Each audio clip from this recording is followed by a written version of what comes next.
Hello ji, good morning everyone, welcome back to our channel. हमारे channel का नाम है फाइंड योरसेल्फ। कैसे हैं आप लोग, कैसे जा रहे हैं आप लोगों के दिन।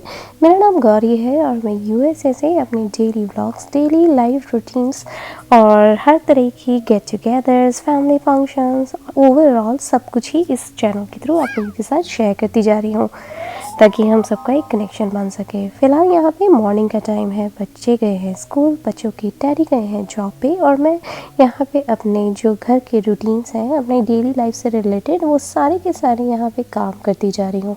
मेरी मॉर्निंग काफ़ी ज़्यादा बिजी रहती है क्योंकि मैं बहुत ही ज़्यादा जल्दी उठती हूँ। I am a morning person. मुझे अच्छा लगता है कि सुबह के टाइम काफ़ी सारे काम निपटा लिए जाए, जैसे कि होम ऑर्गेनाइजिंग, टेक केयर करना, लॉन्ड्री, घर की टेक केयर करना, बेडरूम ऑर्गेनाइज करना, क्लीन अप करना, बाथरूम्स की टेक केयर करना, अपनी ओवरऑल सेल्फ केयर करना और यूट्यूब वगैरह पे काम करना। क्योंकि एक काम माइंड से और एक फ्री टाइम से जो आप काम कर पाते हो, एक फोकस कर पाते हो, वो बच्चे आ जाने के बाद नहीं हो पाता है। ऑफ कोर्स घर में जितने ज़्यादा जने होंगे उतना ज़्यादा डिस्टर्बेंस होगा और जितने कम जने होंगे या मैं अकेली होंगी तो काफ़ी सारी चीज़ों को कवर अप कर सकती हूँ।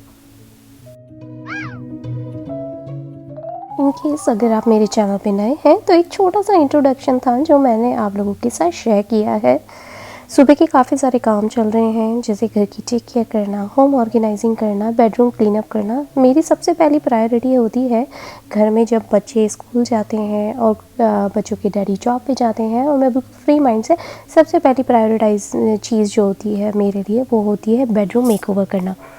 बेडरूम मैं वापस से बना के रख देती हूँ और एकदम क्लीन अप करके रख देती हूँ, ऑर्गेनाइज़ करके रख देती हूँ। तो फ़िलहाल अभी घर के बहुत सारे काम हो चुके हैं जो कि मेरी डेली रूटीन्स के थ्रू मैं आप लोगों के साथ काफ़ी बारी शेयर कर चुकी हूँ। सुबह से उठना, बच्चों को तैयार करना, घर की टेक केयर करना, उसके बाद अभी लॉन्ड्री लगाने का टाइम है तो फ़िलहाल यहाँ पे लॉन्ड्री लगा रही हूँ। लॉन्ड्री लगाने के बाद मुझे लंच करना है और लंच करके मैं हार्डली कुछ 10 से 15 मिनट अपने बॉडी को और अपने काम माइंड को थोड़ा टाइम देती हूँ। बैठती हूँ एक जगह पे शांति से और थोड़ा टाइम लगा के खुद को टाइम देती हूँ ताकि बैठे रहूँ, थोड़ा मंथन कर लूँ कि मुझे आगे क्या करना है।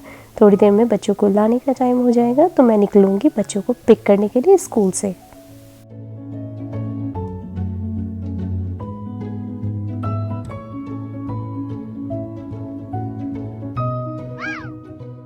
चलिए, मैंने लंच भी कर लिया, किचन भी साफ़ कर दिया, डिश सिंक के जितने बर्तन थे उन्हें क्लीन अप करके और थोड़े बहुत ऐसे बर्तन थे जो डिश वॉशर में धुल सकते हैं उन्हें मैंने जमा दिया है। शाम तक भर जाएंगे तो एक बार की मशीन भी लगा दूँगी। 5-10 मिनट बैठी और बैठने के बाद मैं बच्चों को पिक करने के लिए निकल गई हूँ। बच्चों के साथ में मैंने कैप्स भी रख ली हैं, दोनों बच्चों को पहना दूँगी कैप्स। और मैंने खुद ने भी एयर मास्क लगा रखा है। रीज़न ये है कि बाहर बहुत ही ज़्यादा ठंडा हो रखा था, इतना ज़्यादा ठंडा था कि हवा चल रही थी और फिर बहुत तेज़ टेम्परेचर भी गिर गया था सडनली। तो बस वही होता है कि सुबह के टाइम पे काफ़ी गर्मी और उमस थी और एकदम दोपहर होते बादल भी छा गए, ठंडक हो गई और बहुत तेज़ हवा चल रही थी कि वहाँ पे जितने लोग थे सभी अपने कुछ ना कुछ पेयर अप होकर आए थे, पूरे कवर अप होकर आए थे। मैंने सोचा थैंक गॉड मैंने बच्चों की कैप्स रख ली। और मुझे ना कहीं पे भी जाना होता है तो मैं हमेशा पहले वेदर चेक करती हूँ। एज अ मॉम ये हमारी रिस्पॉन्सिबिलिटी बनती है बहुत बड़ी कि आप हमेशा वेदर चेक करके ही जाएं। मुझे ये आदत शुरुआत से ही पड़ी हुई है। मैं जब भी कहीं जाती थी तो मैं पहले वेदर चेक कर लेती थी कि यहाँ पे पानी गिर रहा है या क्या कर रहा है, गर्मी है, किस तरीके से। हमेशा वेदर के हिसाब से अगर आप कपड़े और अपने चीज़ों की टेक केयर करेंगे तो आपके लिए भी आसानी रहेगी।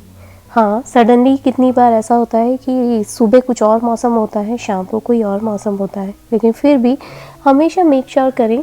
एक बेसिक नोट है और मैं कहती हूँ कि ये सबसे ज़्यादा इम्पॉर्टेंट नोट है। आप कहीं पे भी जाएँ हमेशा वेदर चेक करके ही जाएं और अपने जितने भी गियर्स हैं, चाहे ईयर मफ्स हो, कैप हो, स्वेटर हो, जैकेट हो, एक ब्लैंकेट हो, हमेशा अपने साथ रखें ही रखें। आप चाहें तो उसका एक बैग बना के अपनी गाड़ी में रख सकते हैं। इसीलिए बहुत ज़रूरी है, क्योंकि वेदर जिस तरीके से आए दिन ऊपर नीचे होता है, उसके लिए आपको अपनी टेक केयर करनी बहुत ज़रूरी है। चलिए आगे बढ़ते हैं। यहाँ पे फ़िलहाल पहुँच गई हूँ। बच्चों को 5 रूल्स याद दिला रही थी कि घर जाने के बाद बच्चों को सबसे पहले अपने शूज़ उतार के स्टैंड में रखने हैं, क्योंकि प्रिशा क्या करती है, प्रिशा वहीं उतार देती है, फिर आदि भी कभी कभी लेज़ी फील होता है तो वहीं पे उतार देता है। पर मैं दोनों बच्चों को हमेशा मेक श्योर करके याद दिलाती हूँ कि हमारे 5 rules we have to follow it. बच्चे यहाँ पे जैसे तैसे स्माइल करते हुए सारी चीज़ों को करते हैं। बच्चों को हमेशा पोलाइट बोलना पड़ता है। बच्चे बहुत ही ज़्यादा गंदे हो रहे थे और आज प्ले पार्क में भी खेले थे, इसीलिए मैंने सोचा आज पहले घर आते ही सबसे पहले उन्हें अपने 3 रूल्स तो करवा ही देती हूँ। साथ में स्नैक टाइमिंग करने की बजाय पहले उन्हें नहला देती हूँ। नहलाने से वो काफ़ी ज़्यादा फ्रेश हो जाएंगे और काफ़ी अच्छे हैप्पी मोड में आ जाते हैं कि मम्मा वी आर क्लीन, ऐसे करके। और मुझे भी बहुत अच्छा लगता है बच्चों को एकदम क्लीन देखना, तुरंत के तुरंत उन्हें हगी करना, इतने क्यूट लगते हैं ना, सीरियसली यार। इसलिए मैंने सोचा कि चलो दोनों को तैयार कर देती हूँ, उसके बाद दोनों का स्नैक टाइमिंग करती हूँ। अच्छा गरम दूध दूँगी, क्योंकि स्नैक टाइमिंग के दौरान जो मैं गरम दूध देती हूँ, मेरी कोशिश ये रहती है, क्योंकि वो दोपहर का टाइम होता है, जैसे हम बड़ों को चाय की आदत होती है गर्मा गर्म, वैसे ही स्नैक टाइमिंग के दौरान मैं थोड़ा गरम दूध ही देती हूँ बच्चों को, साथ में थोड़ा सा खा लें। और स्पेशली बाहर का टेम्परेचर जिस तरीके से आज सडनली गिरा है, उसके लिए ज़रूरी है कि आज उन्हें थोड़ा सा वार्म दूध दिया जाए, गरम सा। इसीलिए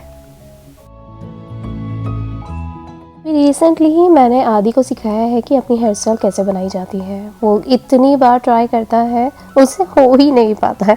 हमेशा मुझे बोलता है मम्मा can you make my hairstyle, पर मैंने उसे सिखाया है कि किस तरीके से हेयर को डिवाइड करके मांग निकाली जाती है और साथ में बाल किए जाते हैं। अभी वो धीरे धीरे सीख रहा है, इनफैक्ट काफ़ी कुछ सीख गया है। बस उसे देख के प्रिशा भी मोटिवेट होती जा रही है कि मम्मा can I also make my own चोरी। मैं उसे बोलती भी हूँ कि बहुत ही अच्छी बात है, जितनी जल्दी आप सीख जाओगे, early learning is the best learning. तो बस वही है, पर फिर भी मुझे अच्छा लगता है दोनों बच्चों के कभी ना कभी बाल बनाना, और मुझे अच्छा लगता है बच्चों के लिए कभी कभी कुछ करना, जैसे उनको अपने हाथ से खाना खिला देना, उनके बाल बना देना, उन्हें नहला देना। कोशिश तो यही रहती है कि वो खुद से पिक करें। जैसे कि धीरे धीरे करके बच्चों का डेवलपमेंट होता है, वैसे धीरे धीरे करके बच्चे सीखते भी जाते हैं। तो यहाँ पे बच्चे दोनों काफ़ी हैप्पी हो गए थे और काफ़ी हैप्पी मोड में आ गए थे। जब बच्चों से प्यार से बात करो ना, तो बच्चे बहुत हैप्पी हो जाते हैं सच्ची में। तो यहाँ पे बच्चों के साथ हैप्पी मोड में सारे काम भी करती जा रही थी, और मैंने बच्चों को बोला चलो let's go in a kitchen, I will give you snacks. बस यहाँ पर बच्चे बहुत हैप्पी हो गए, हंसते खेलते नाचते कूदते आते हैं बिल्कुल। और यहाँ पे फ़िलहाल मैं उन्हें दूध दे रही हूँ और दूध दूँगी, और साथ में मैं मेरी चाय भी चढ़ा रही थी। पापा जी को भी मैंने बोल दिया, बच्चों को इनफैक्ट बोल दिया था कि जाओ दादाजी को बुला लो और बोल दो कि उनकी चाय रेडी है। तो फ़िलहाल यहाँ पे चाय चढ़ा रही हूँ। और चाय चढ़ाने के बाद हुआ ये कि बच्चों के डैडी का मुझे कॉल आ गया था।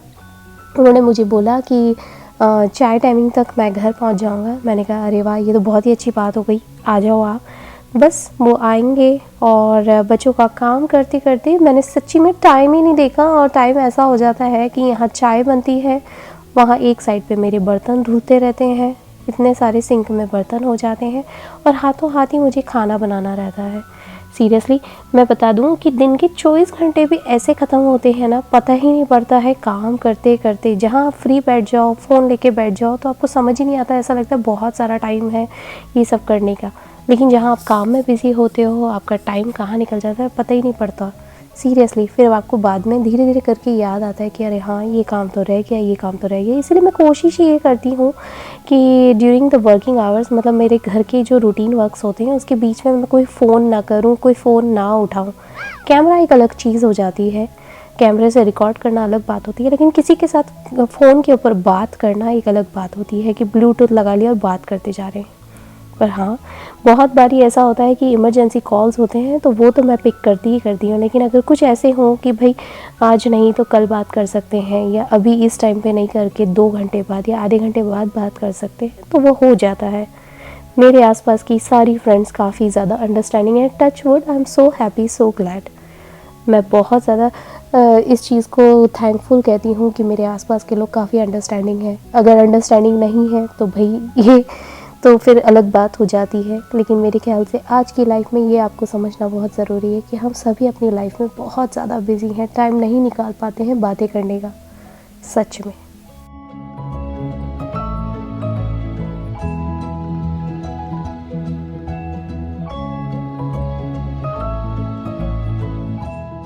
दोनों बच्चों को समझा रही थी कि अपने आईपैड को थोड़ा दूर कर लो और दूध पी लो, क्योंकि कितनी बार पहले भी ऐसा हो चुका है कि बच्चे आईपैड देखते हैं और दूध स्पेल हो जाता है या इधर उधर अच्छा लग जाता है। मैं कोशिश ये करती हूँ कि बच्चों को बार बार रिमाइंड कराती रहूँ कि भाई अपने आईपैड्स को थोड़ा दूर कर दो, थोड़ी वॉल्यूम डाउन कर दो या फिर पॉज कर दो जो तुम लोग वीडियो देख रहे हो, एक बार पहले कॉन्सेंट्रेट करके दूध पी लो।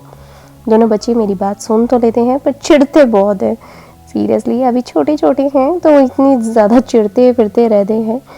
और बस यहाँ पे हमारी चाय भी उबल गई थी, उधर मेरे एक बार के बर्तन हो चुके हैं और मैंने सोचा कि चलो मैं खाने की प्रिपरेशन भी कर लेती हूँ। चाय तो बनी चुकी है, चाय जब तक पीऊँगी तब तक थोड़ा मुझे बैठने का टाइम भी मिल जाएगा, बच्चों के डैडी और दादाजी इनके साथ बैठने का टाइम मिल जाएगा, थोड़ी बातें कर लेंगे हम लोग। बस यहाँ पे चाय बन चुकी है, बच्चों के डैडी आ गए थे, वो आते ही अपने पेपर वर्क्स में लग जाते हैं। वो बाहर भी काम करते हैं, घर में भी आते ही काम करते रहते हैं। कोविड के बाद से काफ़ी सारी चीज़ें चेंज हो चुकी हैं, काम, वर्कलोड, और आज की लाइफ में वैसे भी बहुत ज़्यादा वर्कलोड होता जा रहा है। तो इसीलिए तो मैंने सोचा कि चलो ठीक है, काम तो चलते ही रहेंगे, वो अपने काम कर रहे हैं, मैं अपने काम कर रही हूँ। किचन के मोस्टली काम मैं देखती हूँ। तो यहाँ पे फ़िलहाल अभी आटे का बैग ख़त्म हो गया था, तो मैंने सोचा चलो उसे भी काट के एक बार का रीस्टॉकिंग कर लेते हैं आटे का। ये वाला जो आटा है ये सुजाता चक्की फ्रेश है, जैसे कि आप सभी को पता है। मैं पहले भी बहुत बारी इसके ऊपर आप लोगों के साथ डिस्कशन कर चुकी हूँ कि यहाँ फॉरेन कंट्रीज़ में, स्पेशली यहाँ अमेरिका में अभी राशन का बहुत प्रॉब्लम चल रहा है। यहाँ पे आटे के बैग्स बहुत सारी जगह पे कम हो गए हैं, कम तो हुए हैं, और जहाँ पे मिल रहे हैं वहाँ लिमिट हो गई है, 1 और 2 बैग्स पर लिमिट फैमिली पर्सन हो गया है, और जो मिल रहा है वो भी काफ़ी महंगा आ रहा है। तो मैं कोशिश ये करती हूँ कि अपने घर में रोटी, आटा सब बाकायदा गिन गिन के बनाऊँ, क्योंकि ऑफ कोर्स वेस्ट कर नहीं सकते। और यहाँ फॉरेन कंट्रीज़ में आपको पता ही है, यहाँ पे चिड़िया या किसी तरीके के जानवर वगैरह को खाना खिला नहीं सकते हैं ज़्यादा, क्योंकि यहाँ आते ही नहीं हैं, और जो आते हैं उनसे वो चिड़िया और पक्षी या जानवर तो कम आएंगे, चींटियाँ ज़्यादा हो जाएंगी। तो इसीलिए तो मैं सोच समझ के बहुत ही ज़्यादा गिन के और बिल्कुल मिनिमलिस्टिक तरीके से खाना भी बनाती हूँ, ज़्यादा वेस्ट नहीं करती हूँ इसीलिए। और हमारा बहुत सिंपल सा खाना होता है, रोटी सब्जी दाल चावल। रोज़ दाल चावल हम लोग बनाते नहीं हैं, रोटी सब्जी में हमारा काम हो जाता है। हमारी खुराक भी कम है, हम लोग कम ही खाते हैं, इसीलिए सिर्फ चीज़ों पे ध्यान देती हूँ मैं कि कौन सी चीज़ हेल्दी है, उस तरीके से। स्पेशली ऐसा नहीं है कि ढेर सारा खाना बना के रख लिया और खाते ही जा रहे हैं, खाते ही जा रहे हैं। खाना इज़ नॉट अ लाइफ में आगे बढ़ने के लिए चीज़ों को ध्यान देना बहुत ज़रूरी है, राशन को ध्यान देना बहुत ज़रूरी है। ठीक वैसे ही यहाँ पे फ़िलहाल हम लोगों का खाना बन रहा है, भिंडी की बिल्कुल मसालेदार सब्ज़ी बनाई थी और साथ में दही बनाया था और थोड़ी रोटियां बना ली थी। तो बिल्कुल सिंपल सा खाना, सिंपल सी शाम, सिंपल से रूटीन्स, बिल्कुल इस तरीके से हमारी लाइफ चलती है, बिल्कुल सिंपल सी हमारी खुराक है। मैं इन तीनों को देख रही थी, यहाँ पे बच्चे और बच्चों के दादाजी आपस में बातें कर रहे थे। कितनी बार ऐसा होता है कि दादाजी पूछते हैं कि बच्चे इंग्लिश में मुझे क्या बोल रहे हैं, तो मैं उन्हें कन्वर्ट करके बताती हूँ, कन्वर्जन करती हूँ कि ये बोल रहे हैं, ट्रांसलेट करके बताती हूँ कि भाई वो हिंदी में ये बोल रहे हैं। फिर बच्चे मुझसे पूछते हैं कि व्हाट दादाजी इज़ सेइंग इन हिंदी, तो मुझे उसे कन्वर्ट करना पड़ता है, उसे ट्रांसलेट करना पड़ता है बच्चों को बताने के लिए। तो बस यही हो रहा था। यहाँ पे बच्चे मुझसे बोलते भी जा रहे हैं कि दादाजी ने हमें बोला है कि मुझे $20 का छुट्टा दो। अब बच्चों को समझ ही नहीं आता कि $20 का छुट्टा क्या होता है, क्योंकि मोस्टली मैं बच्चों को ये समझाती हूँ कि चेंजिंग मनी और मनी चेंज क्या होता है, change for the money, change for the dollar bills, इसका मतलब क्या होता है। तो मैं उन्हें वो समझाती हूँ और वो इंग्लिश में समझाती हूँ। हिंदी में छुट्टा या चेंज दे देना या खुले पैसे दे देना, मैंने आज तक इन लोगों को ये सब बातें नहीं करी है। अभी बच्चे स्कूल में सीख रहे हैं तो बच्चों के साथ वैसे ही बात करना पड़ता है। इसीलिए थोड़ा थोड़ा हिंदी में बात करते हैं, बच्चों को समझ में सब कुछ आता है, लेकिन बहुत सारे ऐसे जो हमारे एग्जैक्ट हिंदी वर्ड्स होते हैं वो बच्चों को नहीं समझ में आते हैं। इसीलिए तो बच्चे और दादाजी जो बातें करते रहते हैं बस वही मुझसे पूछते रहते हैं। इन दोनों के बीच की मीडिएटर एक्चुअली मैं ही हूँ। मैं ही बच्चों को कन्वर्ट कर करके और ट्रांसलेट कर करके बताती हूँ। तो इस तरीके से हल्की फुल्की हमारी शाम रहती हैं। मोस्टली हमारे वीकडेज़ में इसी तरीके से हमारे घर के रोज़ाना इसी तरीके से काम चलते हैं। भगवान का टाइम हो गया था, भगवान को दिया बत्ती भी कर दी थी मैंने। तो दिया बत्ती जब करती हूँ तो घर में एक पॉजिटिविटी आती है। साथ में मैंने दोनों को, बच्चों के दादाजी और डैडी को बोल दिया था बच्चों के कि चलो आ जाओ खाना खा लो। तो दोनों जने बैठे बैठे यहाँ पे वर्ल्ड की बातें कर रहे थे, यहाँ पे कि न्यूज़ वगैरह में क्या चल रहा है, इंडिया में क्या चल रहा है। स्पेशली हमारे घर में इंडिया से रिलेटेड ही सारी बातें होती हैं। तो बस वो दोनों वही कर रहे थे और मैं दोनों को बोलती भी जा रही थी कि खाना खा लो समय से, तो किचन भी साफ़ हो जाएगा। बस यहाँ पे बच्चों ने खाना खा लिया है, बच्चों के डैडी दादाजी सब ने खाना खा लिया, मेरा खाना हो गया। तो किचन भी हाथों हाथ साफ़ करके रख रही हूँ, क्योंकि रात की क्लीनिंग जो होती है वो काफ़ी अच्छे से मैं क्लीन करके रखती हूँ, क्योंकि मैं नहीं चाहती हूँ कि मैं सोने जाऊँ और पीछे से कॉकरोचेज़ या किसी तरह के बग्स का अटैक हो। और एक बग अगर घर में घुस गया ना तो बहुत जल्दी घर में कीड़े मकोड़े, चींटियाँ और कॉकरोचेज़ होने का डर रहता है। इसीलिए तो यहाँ पे फ़िलहाल मैंने किचन भी साफ़ कर दिया है और अच्छे से सामान को जमा दिया है, बर्तन भी खाली कर दिए हैं। और मैं बता दूं कि ये सब काम करने के बाद भी ना फिर से डिश वॉशर में इतने सारे बर्तन हो गए थे, सच्ची बता रही हूँ। जैसे किचन से कभी छुट्टी नहीं मिल सकती और डिश वॉशर के बर्तन कभी ख़त्म नहीं हो सकते। आई टेल यू, इतने सारे बर्तन ही बर्तन हो जाते हैं। बस वहाँ से बर्तन करके हटी हूँ। आदि का चश्मा भी मैं अभी धो दूँगी थोड़ी देर में, और दोनों बच्चों को लेकर आई हूँ ताकि बेड टाइम ब्रश कर लें। मैंने साथ में कैंडल भी लगा दी थी, क्योंकि मुझे कैंडल लगाना बहुत पसंद है। अपने घर के मोस्टली कोनों में कोशिश तो ये रहती है कि हर घर में हर कोने में लगा सकें और हर हिस्से में लगे हों घर के, पर पॉसिबल नहीं है क्योंकि आँख का डर रहता है। और कहते हैं ना कि अग्नि से ज़्यादा खेल नहीं करना चाहिए, तो इस छोटी छोटी चीज़ों का भी ध्यान रखना चाहिए। ये तो कैंडल लगाना और उसकी खुशबू पूरे घर में फैलना ये हमारी चॉइसेस है, लेकिन अग्नि देवता के साथ भी मस्ती नहीं करनी है। इसीलिए तो मैं कोशिश ये करती हूँ कि सिर्फ एक लगा दूँ और वो भी आँख के सामने, बस निगरानी में। चलिए, यहाँ पे दोनों बच्चों का ब्रश हो गया 1 बाय 1। दोनों बच्चे काफ़ी हैप्पी मोड में थे। वो दोनों भी ब्रश करने के बाद आप लोगों को अपने दांत दिखा रहे हैं और बोलते भी जा रहे हैं, ऑलवेज़ मेक ब्यूटीफुल मेमोरीज़। बच्चों के साथ अपने घर में ये प्यारा प्यारा सा टाइम बिता के बहुत अच्छा लगता है। मिलती हूँ आप लोगों से नेक्स्ट ब्लॉग में जल्दी। आज तो बहुत ज़्यादा थकावट हो रही है क्योंकि घर में बहुत सारे काम हो गए, इसीलिए। चलिए, ऑलराइटी, बाय।